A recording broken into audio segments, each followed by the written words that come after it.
મોડાસા નગરપાલિકા દ્વારા ₹1,61,61,00,000ના ખર્ચે જુદા જુદા લોકાર્પણ અને ખાતમુહૂર્તના કામો થઈ રહ્યા છે। એમાં વિનાયક બગીચા પાસે અટલ હોલનું પણ આજે લોકાર્પણ કરવામાં આવ્યું છે।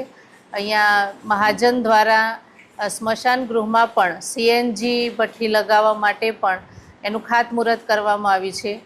ભારતીય જનતા પાર્ટીની સરકાર અને ગુજરાતની સરકારની પ્રણાલી છે કે જે ખાતમુહૂર્ત થાય છે એના કાર્યકાળમાં જ એ પૂર્ણ થાય છે।